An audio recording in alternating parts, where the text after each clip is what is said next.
Hi everyone, we're going to read a book today. This book is called The Story of Ruby Bridges. Now maybe you've heard of Ruby Bridges before. She's a very big part of history. A lot of the time when we think of Ruby Bridges, we also think of something called the Civil Rights Movement. So the Civil Rights Movement was a fight for equal rights for people, especially African American people. So back in that time and today, there was something called discrimination. Discrimination is a huge word. I could barely fit it onto this paper. But discrimination is the unfair treatment of a person for different reasons. Back then, and even today, people were discriminated against because of the color of their skin. So a lot of the time, black students were not allowed to drink from the same water fountain as white people, or allowed to go and sit in the same places that white people were. Black students were not even allowed to go to white schools. They had segregated schools. So this story is about Ruby Bridges, and we're going to learn what she does in the fight for education. So let's go over a couple of questions before we read. These are just some thinking questions for us to keep in our brain while we're listening. First question is, what were some challenges Ruby faced? Do we have some of those challenges today? Keep that in your brain. How did Ruby show bravery? What does it even mean to be brave? Think about that. And lastly, why was Ruby a role model to other students? And why is she a role model to us today? So, be thinking of those questions while we're reading, okay? The Story of Ruby Bridges. This book is written by Robert Coles.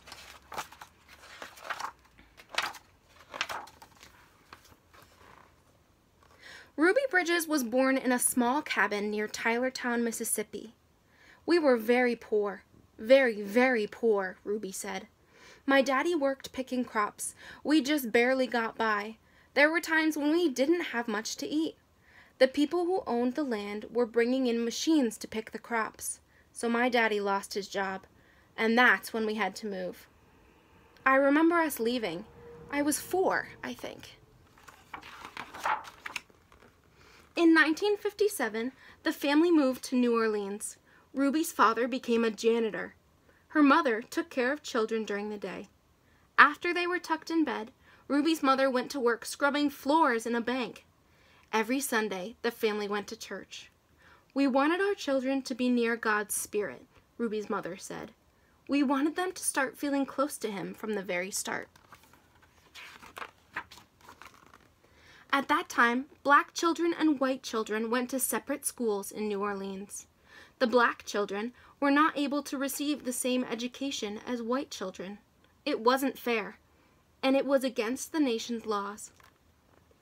In 1960, a judge ordered 4 black girls to go to 2 white elementary schools. 3 of the girls were sent to McDonough, 19. 6-year-old Ruby Bridges was sent to 1st grade in the William Frantz Elementary School. Ruby's parents were proud that their daughter had been chosen to take part in an important event in American history. They went to church. We sat there and prayed to God, Ruby's mother said, that we'd all be strong and we'd have courage and we'd get through any trouble. And Ruby would be a good girl.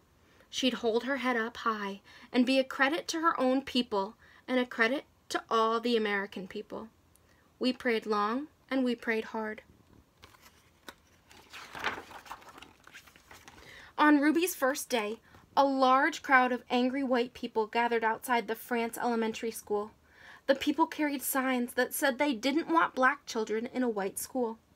People called Ruby names. Some wanted to hurt her. The city and state police did not help Ruby. The President of the United States ordered federal marshals to walk with Ruby into the school building. The marshals carried guns.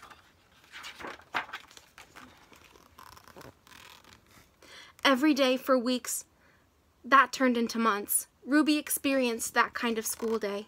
She walked to the Frantz school surrounded by marshals, wearing a clean dress and a bow in her hair, and carrying her lunch pail. Ruby walked slowly for the first few blocks. As Ruby approached the school, she saw a crowd of people marching up and down the street. Men and women and children shouted at her. They pushed towards her.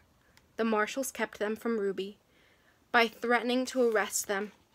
Ruby would hurry through the crowd and not say a word. The white people in the neighborhood would not send their children to school. When Ruby got inside the building, she was all alone except for her teacher, Mrs. Henry. There were no other children to keep Ruby company, to play with and learn with, to eat lunch with. But every day, Ruby went into the classroom with a big smile on her face, ready to get down to the business of learning. She was polite, and she worked well at her desk, Miss Henry said. She enjoyed her time there. She didn't seem nervous or anxious or irritable or scared. She seemed as normal and relaxed as any child I've ever taught. So Ruby began learning how to read and write in an empty classroom, an empty building. Sometimes I'd look at her and wonder how she did it, said Miss Henry. How she went by those mobs and sat here all by herself, and yet seemed so relaxed and comfortable. Miss Henry would question Ruby in order to find out if the girl was really nervous and afraid, even though she seemed so calm and confident. But Ruby kept saying she was doing fine. The teacher decided to wait and see if Ruby would keep on being so relaxed and hopeful, or if she gradually began to wear down, or even decide that she no longer wanted to go to school. Then one morning something happened. Miss Henry stood by a window in her classroom as she usually did, watching Ruby walk toward the school. Suddenly, Ruby stopped, right in front of the mob of howling and screaming people. She stood there, facing all those men and women. She seemed to be talking to them. Mrs. Henry saw Ruby's lips moving and wondered what Ruby could be saying. The crowd seemed ready to kill her. The marshals were frightened. They tried to persuade Ruby to move along. They tried to hurry her into the school, but Ruby wouldn't budge. Then Ruby stopped talking and walked into the school. When she went into the classroom, Miss Henry asked her what happened. Miss Henry told Ruby that she'd been watching and that she was surprised when Ruby stopped and talked with all the people in the mob. Ruby became irritated. "I didn't stop and talk with them," she said. "Ruby, I saw you talking," Mrs. Henry said. "I saw your lips moving." "I wasn't talking," said Ruby. "I was praying. I was praying for them." Every morning, Ruby had stopped a few blocks away from school to say a prayer for the people who hated her. This morning, she forgot until she was already in the middle of the angry mob. When school was over for the day, Ruby hurried through the mob as usual. After she walked a few blocks and the crowd was behind her, Ruby said the prayer she repeated twice a day, before and after school. "Please, God, try to forgive those people, because even if they say those bad things, they don't know what they're doing. So you could forgive them, just like you did those folks a long time ago, when they said those terrible things about you." Later that year, 2 white boys joined Ruby at the France elementary school.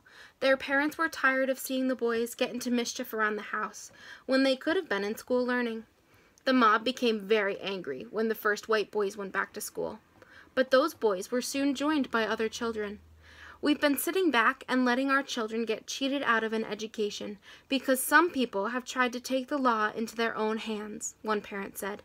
"It's time for us to fight for the side of the law and for our children's right to go to a school and get their education." They all did get their education, Ruby and a growing number of boys and girls who went to school with her. By the time Ruby was in 2nd grade, the mobs had given up their struggle to scare Ruby and defeat the federal judge's order that New Orleans schools be desegregated so that children of all races might be in the same classroom. Year after year, Ruby went to the France school. She graduated from it and then went on to graduate from high school. Ruby Bridges is married to a building contractor and has 4 sons who attend school within the New Orleans public school system. Now a successful businesswoman, she has created the Ruby Bridges Educational Foundation for the purpose of increasing parental involvement in schools. So even though so many people were so mean to her and did not want her to go to school, she kept going. She was so brave. If you have any more thoughts about Ruby Bridges, please put them in the comments underneath. If you have any questions, please write them in too. Thanks for listening, everybody.